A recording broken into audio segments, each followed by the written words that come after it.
All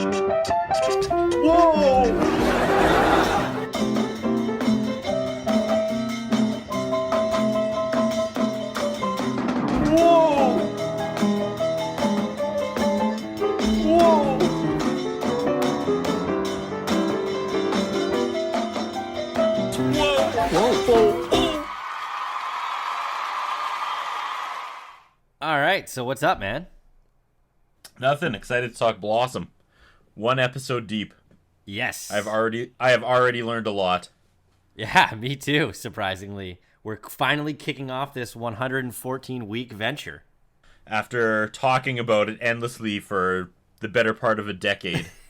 Yeah. For no apparent reason whatsoever, when neither of us have actually seen the show before. Yeah. So, before we, I guess, officially break down the episode, do you have any notes or anything that you made of just overall Blossom knowledge that you learned? I'll go through it as we go. We'll do it linearly. Okay. But it was something. It was not what I expected it to be. And I'm even more pumped for this journey than I was a week ago when we recorded the intro. Wow, there it is. Yeah. That's awesome. Okay, so I guess I'll start off by saying that Blossom started airing January 3rd, 1991 on NBC. It was a mid-season replacement, and something that I thought was interesting enough, because I know that it was a huge show for NBC in the 90s. We all know that. I would have assumed that it would have been on the Thursday night lineup, which was in the late 80s and 90s, was their must-see TV, which was the big deal, right? Yeah, absolutely. I looked it up, and the show ran Monday nights at 8:30 p.m. for its entire run, which I thought was kind of interesting. Wow, I did not know that. That's crazy. I would have thought that since it was such a that success. Is a death spot. I don't know. And then usually like they'll move shows around if they're not doing well, but it must have held solid Mondays at 8:30 p.m. because throughout the 80s and 90s on NBC Thursday nights, which they dubbed must-see TV, was The Cosby Show, which was huge, which we'll play into this later on. Sure Cheers, will. Family Ties, Friends, Seinfeld, Frasier, etc. And looking up as far as ratings go, the Thursday night lineup kind of died for NBC around 2004, 2005 with the ending of Friends. But Blossom, I mean, we're not talking about must-see TV, but I'm just surprised that Blossom never made it there, and I guess it never needed to. Never graduated. Well, I think it went into syndication pretty quickly. I remember seeing it more probably after school, unless I'm completely making that up. I can't imagine I was channel surfing religiously Monday nights. Right. Because as I talked about in the intro, I would always catch this show 2/3 of the way through. I would stop to kind of figure I would mock it for a second or something, or see something that was funny, and then it would kind of suck me in. Right. And I'd end up watching 5 or 10 minutes of the last part, and then I would be too good for Blossom and move on and never make a point of watching it again until I caught the last 10 minutes and it sucked me in and I watched. So I can't imagine that happened consistently Monday night. So this must have gone into syndication at a different time slot pretty quickly in its run. I'm sure it did. Yeah, it makes a lot of sense. So this week we're looking at Season 1, Episode 1. It was called Blossom Blossoms. And just to recap a quick summary of the episode, Blossom reaches puberty and substitutes an older friend for her absentee mother to talk about it. I'll let you take it away. So, first of all, mind blown right off the top. I saw the original intro with just Blossom, one take, dancing in front of the camcorder, and this really made me laugh because we, in the last couple years, moved my wife's mother out of her house and absorbed a lot of the stuff in her house, and one of those things we absorbed was a giant box of VHS tapes where during quarantine we rigorously went through, and if there was any old home movies of her growing up, we'd probably we kept them or burnt them to disc or turned them into MP4s, whatever. Anyways, legit, there was a time my wife was probably about 15 years old, turned the camcorder on and did something pretty similar to what Blossom did. Wow. And she was not mocking or like paying homage to the Blossom opening in any way. It was just one of those, all right, preteen girls do this. Cool. That's amazing. Mind is already blown. Yeah, she would kill me, but I was like, oh, I totally want to like recut the intro with her footage and put the music, but I shall not. That was going to be my request here. I was going to ask how cool she would be if we were to do that. She would not be down. Because that would be awesome. Yeah. Actually, one thing I found just through looking this up too was, I guess in the original pilot, that whole intro sequence was My Prerogative by Bobby Brown, which I thought was interesting. You know, I wonder if there's a dub out there with that intro, because I wonder how it fits. And there's sadness around Bobby Brown now, isn't there? Like, oh yeah, he wasn't a good guy. Yeah. Yeah, that's so this show dips into that a few times, where you're reminded of things we know now that we didn't know then when Blossom first aired in 91. Oh, well, I'm sure that's going to be a recurring theme throughout the entire watch of the series as we get deeper into this. The only thing that I really noticed, the old school camcorder, which doesn't exist anymore, and the wired telephone that she was talking about. Oh yeah. Just really stood out. It was super jarring to me. You and I come from a strict media background. That's where we worked together for all those years before we moved to different time zones, and thank you for staying up late to do this. But I've never seen a camera fall that slowly off a shelf, I have to say. That's during a the good intro. point. When it falls, I was like Leonardo DiCaprio pointing my TV, like, that doesn't happen! You're like the Leo meme. We know a thing or two about cameras, so yeah. And that's a good And call. we know a thing or two about dropping cameras. They don't land like that. They don't fall sideways off of like an ottoman and keep you in frame. But good on you, Blossom. Your framing is on point. All right, so kicking right off into the show. First scene, Sal. Just the establishing shot made me laugh. I don't know why. It just seems so old. Yeah. It just seems like such an old sitcom trope. I mean, I guess they still do it nowadays, but it's just so funny to see. Yeah, I recently watched WandaVision.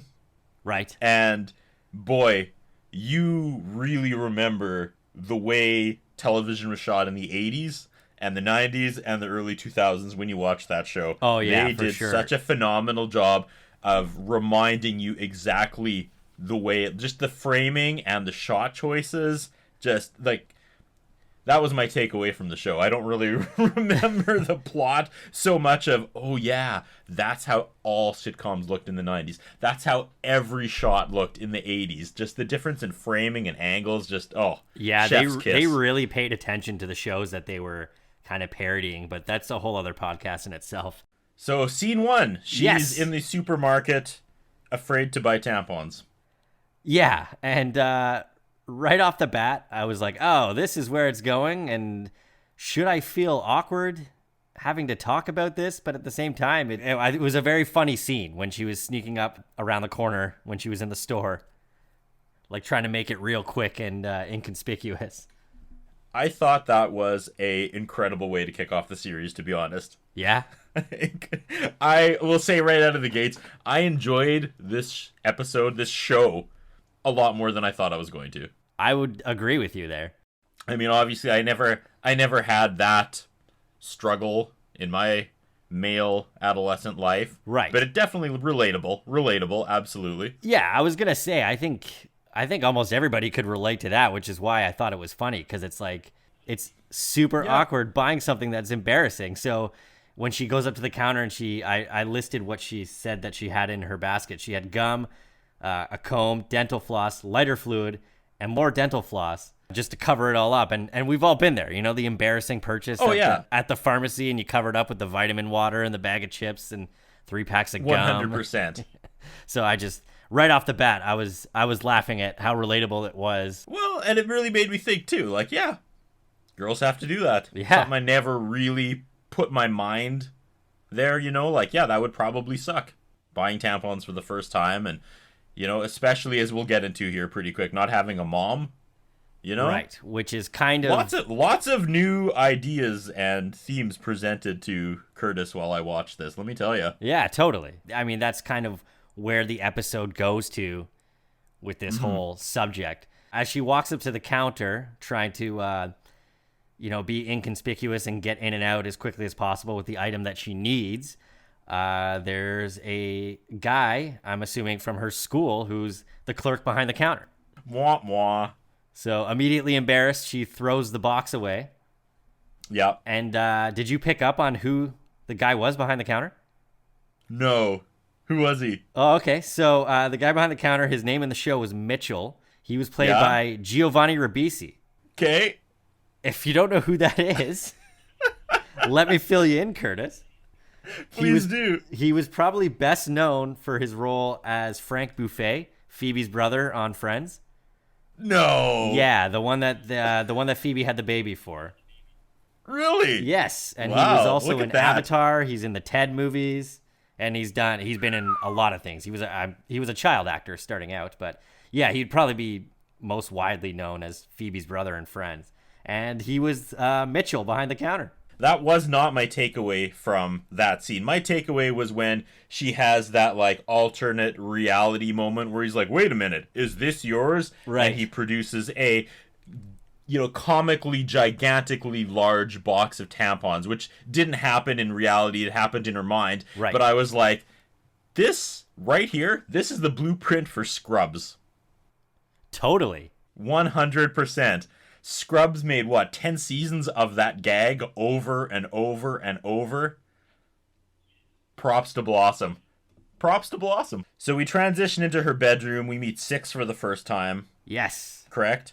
And then they have a really odd line where she pretends she's being interviewed and she's like, "Well, now that I've got my period, I'm going to go to Disneyland and punch out Snow White." I don't get it. I don't either. Does Snow White not menstruate? Why you want to punch out Snow White? Yeah, I don't didn't get it. I didn't get that one either. That one went right over my head. Snow White's got enough problems, Blossom, but I get it. You're grumpy. Cool. Odd shot at Snow White. So they're talking about the situation, and I guess she's asking Six for advice on what to do and then this is where she brings up the fact that she doesn't have a mother. Her mother left them and is in Paris trying to follow her dreams of becoming a musician. So she doesn't have a mother to kind of talk to about this kind of stuff. This was the exact moment that I realized this show was going to actually be more than I thought it was. That's something I've never thought about. Being a young woman dealing with puberty and like menstruation in a house without other women or a mom. Right. Like that's gotta be legit tough. I actually was having like oh man moment watching Blossom episode 1, rolling that around in my mind. Yeah, it was an interesting take on it because, I mean, how many times have you seen the show where there's no dad or that kind of thing? So to have like the deadbeat mother is the one that like takes off to like go follow her dreams and like leaves the family and then leaves like the young daughter. It's especially in like a pro young woman show, you know what I mean? Right. To kind of have the mom as almost the antagonist out of the gate is really, really daring and forward thinking for 1991. Absolutely. I thought we'd just be goofing on this 90s show, but no, like it's this is good stuff. Yeah, within the for first real. 2 scenes, it really has us here. So I really find it funny. Six is going off on a tangent, and she's just explaining everything that's kind of happening with Blossom, and then she kind of does like the obvious like nod and wink to the camera when she says, "You're blossoming, Blossom." It's good stuff. I'm a big fan of Six, so. Yes, as you've said. I found that her exit in the scene was really funny too, and something that was kind of a throwback where she said she better get home before her dad reads the lyrics on her album covers. Yeah, slow clap. Yeah, that also made me laugh. I legitimately laughed out loud at least 3 times during these 22 minutes, like out loud. Yeah. Blossom walks into the kitchen, and this is kind of like the B plot for the show where Joey is shooting some kind of school project, and Anthony's laying dead on the kitchen table. And Blossom walks in and sees him and screams really loud, and then you see Joey from behind the door holding the camera. And the first thing that comes out of Anthony's mouth is that he was in a rehab center. I was like, gonna okay, say we didn't dance around that one. And it was actually like, I also found it kind of strange that there was like a joke that kind of like tagged onto that right away too, where he talked about how he's kind of a video expert because in the rehab center they had a video system, but it was a security system, but they let him play around with it. That's money. I think this note here was supposed to go with the last scene with Six and Blossom in the room, but I thought the laugh track, like watching that now, hearing the laugh track was kind of weird because I feel like the audience is laughing way too hard at this young lady's discomfort, you know. but it's 1991. You need the laugh track. But I was like, it's some of these things she's going through really aren't that funny, guys. Like, maybe we should have put the laugh sign a little lower, or gentle laugh instead of the full on applause and laughter. But I don't know. I wasn't in the live studio audience, so I don't know how it went down. Well, it is just jarring in general hearing it, but yeah, I agree. It was some of the placement was a little odd for that. Well, I want to point out this because I'm a horror nerd. So they're making a horror movie homage to the great movies from their generation, and then they list them. And then they go Halloween 1, 2, and 4, which probably means nothing to most people. However, Halloween 3 they left out because if you look through the Halloween franchise, Halloween 3 was the one movie that people universally hated for about 20 years because they took a step away from Michael Myers. He's not in Halloween 3. They thought they could take the Halloween franchise in a completely different direction, starting with Halloween 3. Yeah. And that was the one with like the haunted masks, and it had nothing to do with Michael Myers or Jamie Lee Curtis's character, and everybody hated it. It tanked, universally just like panned, and so they quickly rushed Halloween 4 and brought Michael Myers back. So it's hilarious that they're still ragging on Halloween 3 in 1991, or I guess they just started ragging on, because Halloween 3 has been a joke for 30 years now, or 40 years, whatever. So I appreciated that. I was like, all right. That's crazy. I never picked up on that, but you're totally right. Yep. It's in the middle of the night, we meet her dad, who just got home and immediately makes a joke about people shooting up the freeway. You cannot joke about that anymore. But in 1991, he enjoys driving home in the middle of the night because there's less people shooting up the freeway. Blossom, ladies and gentlemen. And then they eat cookie dough, which I can't remember was a thumbs up or thumbs down in the 90s. I know it's thumbs down now. You're not supposed to eat cookie dough because it's supposed to give you worms. But I was it thumbs up in 1991? I feel like if you went on a show today and ate cookie dough, you would get a whole bunch of email complaints about how that's not good for you and you're setting a bad example. But 1991, They're sitting at the kitchen table in the middle of the night eating cookie dough. I mean, I don't think we should get into what people complain about in 2021, but I think hopefully cookie not dough, this podcast. Yeah. I mean, I think eating cookie dough is perfectly acceptable. Preach.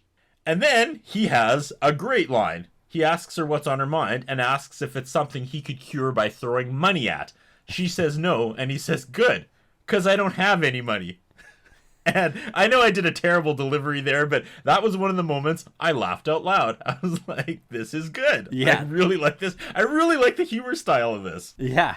And it kind of just plays up to the fact that he's, single dad. He's a music producer, which is why he was out late and whatever. And broke. And the mom left them high and dry. So he's trying to, right now, discuss why Blossom's awake, and she doesn't want to talk about it with him. Then we go to a cameo. And I would assume it's a huge get for the pilot. So Blossom walks back into the kitchen in the next scene, and here's our cameo.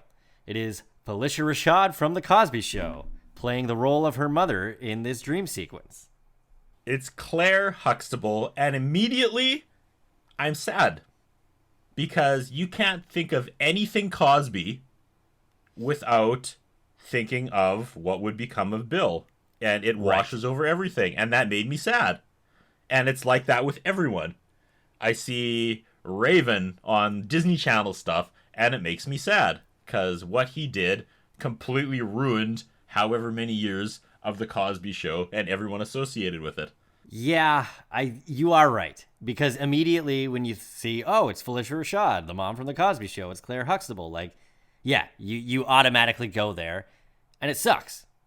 Because these people have had amazing careers. Yes, but what I liked about this cameo is that, like, I was looking it up to when The Cosby Show ran, and The Cosby Show was on from 1984 to 1992, also on NBC. It was on their Thursday night lineup, and it was a smash hit. So this was kind of in the peak of The Cosby Show, and to get Felicia Rashad, who was like the TV mom at that time, to play the mother in this scene, I thought was perfect, and I thought it fit so well. It was a great scene. It was. It absolutely was. But you're totally right about the association with the Cosby Show and what it does. But I think that for the time, this would have been huge. Yeah, absolutely. And then from there, I learned something about myself. Let's hear it. She explains the menstrual cycle in about 30 seconds, and there was a couple things in there I legitimately did not know. Yeah. And that's embarrassing, and that's on me. But, you know, as men, we don't know a lot about that. And like I said, that's on us. However, it made me really look back and be like, why don't I know this? And like, when you're in school, when you're learning about this, guys get kicked out of the room, and that's fine. I get it. And then you don't really get the opportunity to fill in the blanks. It's glossed over, and then what are you going to ask your like mom or your sister about their uterine walls? No. And then you start dating, and you're not going to really, you know, it seems kind of weird if you really want to ask your girlfriend about that stuff. So you just kind of have a very, very Cole's Notes version of what's actually happening and what they're going through. So again, I was look in the mirror and be like, wow, that's really pathetic.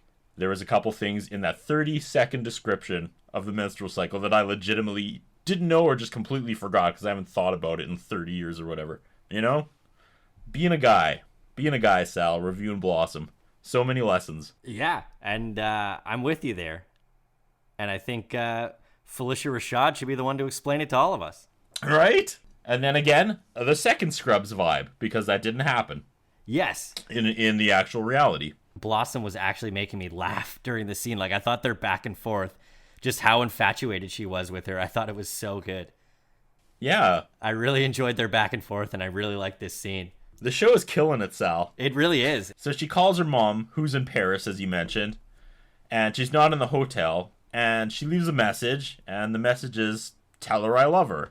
And that had some weight.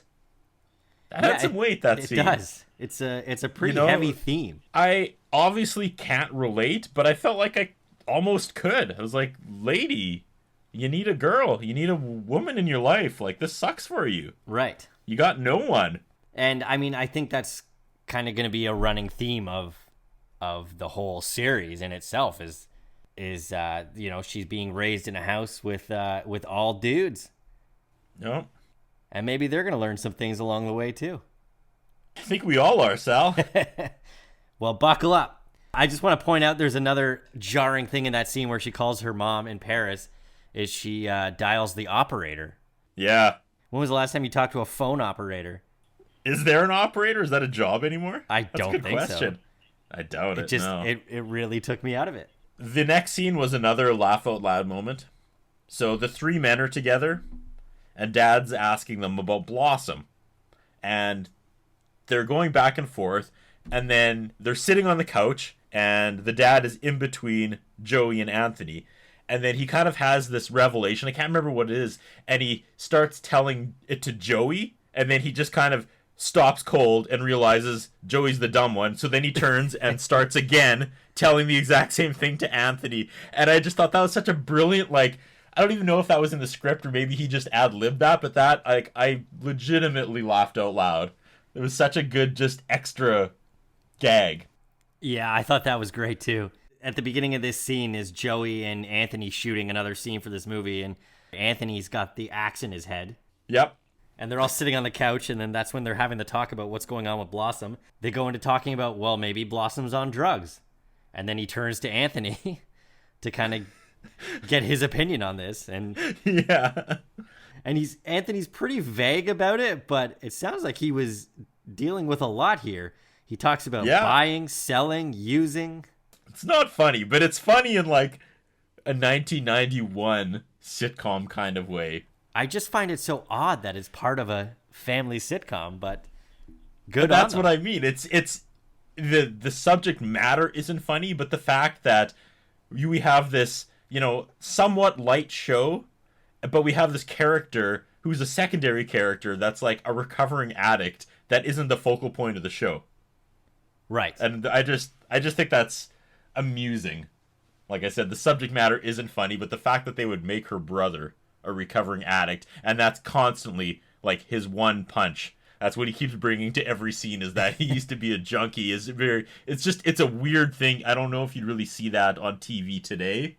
I don't think they could play it for laughs like they did back then, but at the same time, they're not making fun of it.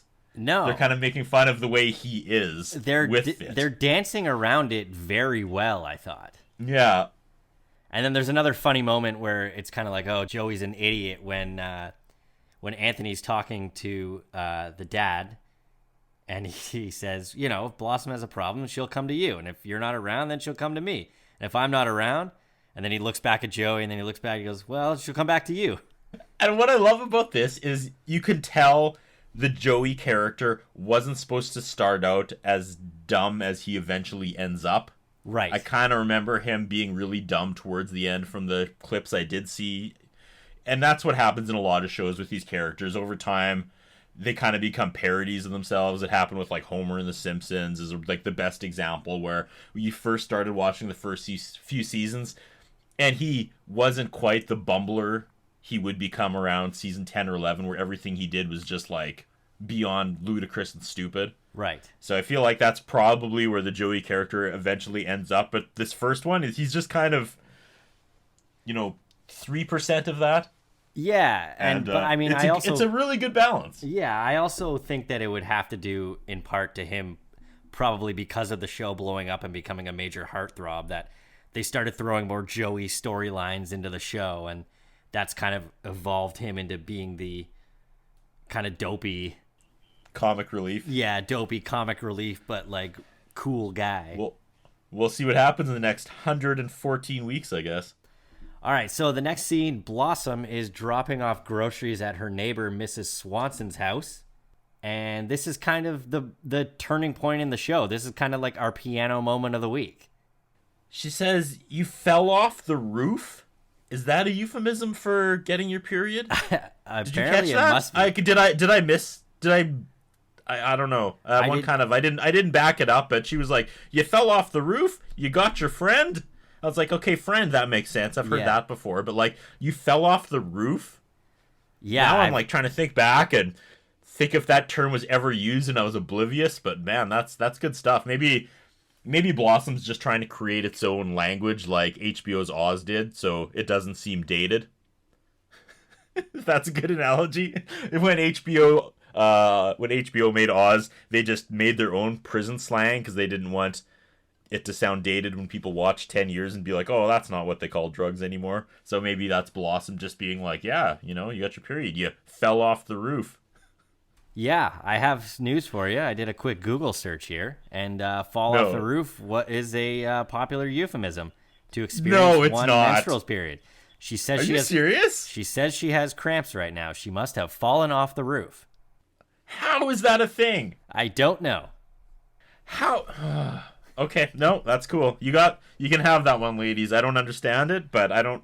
Yep. It went right over our heads just as much as it went over Blossom's head in this scene. I guess, yeah. I stand corrected. See, that's like the 7th thing I've learned already from Blossom Season 1, Episode 1, Sal. I need a piano moment here. Well, it's perfect timing because this is the kind of turning point of the episode where this piano moment does happen. Another funny line that I thought that her neighbor said was, in my day, when you had your periods, they just sent you to the edge of the village. That one really made me laugh.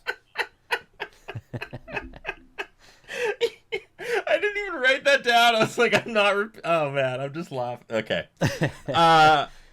And then what I thought was really classy, and I got to be careful with this because I know that's not the point of the show, but Blossom was complaining that like she only has guys in her life, which is legitimate, but then her neighbor goes to bat for the men.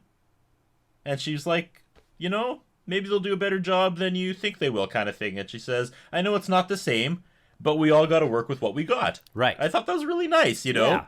I thought they could have just as easily been like, men are stupid. And like that would have been completely deserved at that scene, I assumed that's kind of where it was going, and I would have shrugged and been like, yeah, I get it, man. Play your demographic. Guys have no idea clearly what's going on, I don't even want to tell you how many years I've been married, and I didn't know this stuff, but, she stood up for the men.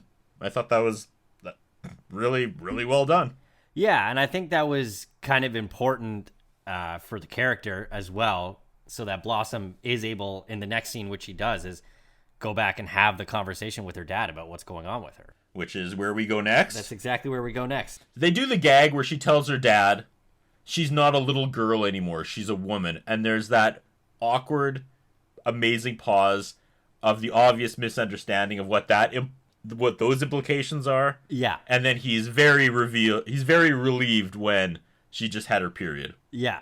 But then he goes from I wrote it down of just his reaction to this was the best, because he literally went through like all the stages of grief in like a good 5 seconds, where he goes from like happy to worried to sad to terrified. It's so funny the way that he played it out. The acting on this show is just surprisingly tight. Yeah. And I appreciate it. Yeah. I thought that scene was really funny. And one thing that I do remember about this show that I really liked about this scene that I wrote down was when Blossom's talking to her dad, she's talking to him in the living room, and he's sitting behind the grand piano writing notes on top of it. And I remember he had in the back corner of their living room, they had like the grand piano, and he had all the recording equipment behind them. And I always thought that was just really cool. Her dad was like a hit musician. Yeah. If I had talent, I would have been a hit musician too. Right. Inspired. Okay, so he gets excited and he calls her brothers and he's like, guys, guess what? Blossom got her period. And then the scene cuts. Oh, man.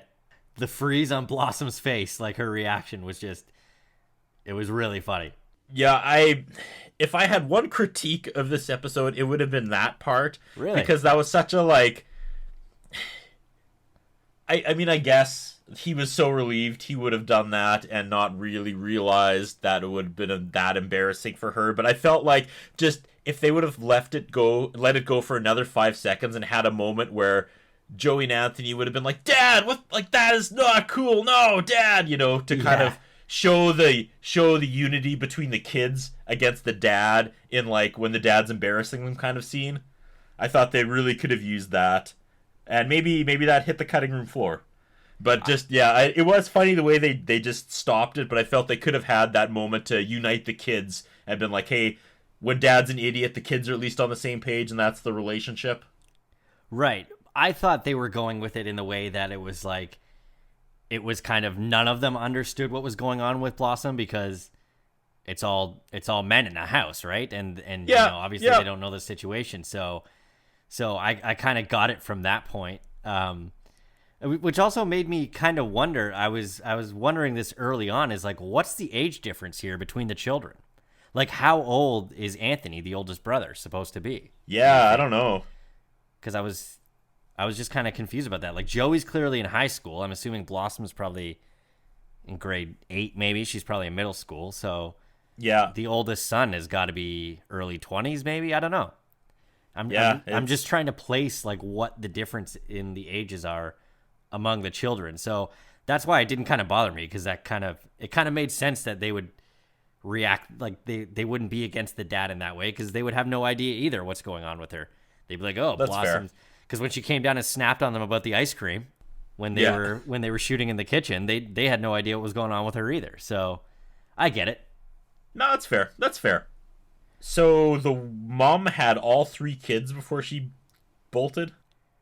Yeah, it sounds like we don't have an exact time frame yet on when she left.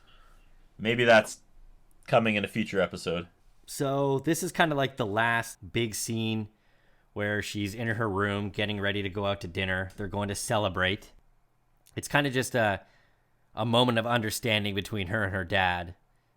He's kind of basically just saying to her, like, I'm trying my best here. I know your mother's not around, but you can come to me with any issues that you have. And it was kind of just to kind of wrap a bow on the whole overall arc of the episode. But not before taking a shot at women, where the dad says, well, you've sure become a woman. We've been waiting downstairs for 15 minutes. And I can't tell if 2021 is going to look smilingly upon that joke or not, but, I laughed. I thought about that for about half a second, and then I thought, no, that's good. Yeah, that's good. It's fine. And they're going out for Chinese to celebrate puberty. Sure. No one took me out for Chinese, just saying. That would have been nice. You know?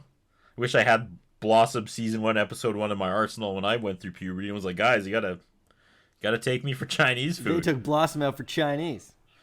Right? Then he makes a joke about her being in her late 20s, early 30s before she'll date, and then after a few years of marriage, she'll be sexually active. Yeah. Which, having a daughter myself, like, obviously this is exaggerated, but I kind of get it. Yeah. You know? I kind of get it. So then they all just kind of have the moment of where they wrap it all up. They all are understanding of what Blossom's going through, and they all just kind of say that they're going to be there for her, and then they go off to dinner, and that wraps up the episode. Hold on. Okay. You missed a huge moment in the last few seconds of Blossom. Come on, Sal. We get Anthony saying whoa for the first time, not Joey. Really? Anthony says whoa, which I didn't even know what to do with. And it was like, whoa. Not like Joey would say it, but I'm wondering, was whoa originally supposed to be Anthony's catchphrase? I don't know. Interesting. Yeah. I freeze-framed before the show freeze-framed and faded to black. I didn't pick up on that at all. That's crazy. Yeah. I was going to say, we're going to have to track when the first whoa happens. Well, it was right there. But I mean, like the first Joey whoa, right? Yeah, for sure. But yeah, I didn't pick up on that at all. When did he say it? I didn't write it down, but it was in the last, 90 seconds of the show. Wow. Yeah. I think when they were, holding the door or something, but he definitely said, whoa, as a standalone. Yeah, I don't know. Joey ruined his career, took his catchphrase somewhere after episode 1. We'll have to see how that plays out. He was like, I could probably do something better with this. Right? One of the producers, Paul Junger-Witt. I don't know why that made me giggle. Paul Junger-Witt sounds like, I don't know. I don't even know. I don't know where I'm going with that joke. That was your takeaway. Sounds like someone who hunts game in the jungle and has lots of animal head trophies. Just sounds like a 80s jungle villain, like someone who would try to hunt Tarzan. Paul Junger-Witt. I don't know. Tony Thomas and Don Rio were the producers. Yes, and I've read recently that Don Rio and Mayim Bialik have been trying to come up with a reboot for some time, and it's kind of just happening. It's kind of just hit the internet recently too. That's kind of a thing that she's been trying to get a reboot off the ground. Well, she has a new show currently, now that she's not on Big Bang anymore. But a Blossom reboot could still happen. Right? We may have a 50th episode? We could. This could be an ongoing thing. Could you imagine if we start this and then she does another 6 seasons starting next year? I feel like it would be because of us. Pretty much. Lastly, the infamous or the famous Touchstone logo at the end? Where it's like, bam. It didn't line up. Really? It didn't line up with the music, Sal. Yeah. My OCD just made my eyes shake a little bit when it didn't line up. So. You had the touchstone thing, exactly. Can you do that again? That was great. The yeah. I don't even know if that was the music that went along with it. There was something off. No, that was it. If I close my eyes and you do that, I can picture the thing. But going to the side at the end. I'm saying at the end of Blossom episode 1, I don't know if that was the music that went along with the Touchstone logo. Okay, gotcha. It may have been different music, but there was definitely an ending, and it didn't line up with the flare on the logo, and I flipped my coffee table. Unacceptable. For everything it did well and punched above its weight, it ended on a sour note for me because my OCD couldn't sing along with the Touchstone logo. We'll figure it out, Touchstone. Figure it out for next time. Absolutely. Sal, episode 1. Episode 1 is in the books. We did it. Big fan. I'm afraid it set the bar too high, to be honest. Because normally pilots are some of the worst episodes of any series. It takes a few episodes to kind of feel around and see what works and what doesn't. Yeah. And I would say honestly, 95% of this episode worked. And that's me being super critical. Right. This punched so far above its weight. Watching this as an adult male 30 years later and having it, I don't know if impact's the word, but having me hang on it the way I did was not something I expected. Oh, I think that's a good note to end off on. What do you have for episode 2? Do you know what it's called? Season 1, episode 2 is called My Sister's Keeper. Can't wait, man. It's been an absolute pleasure.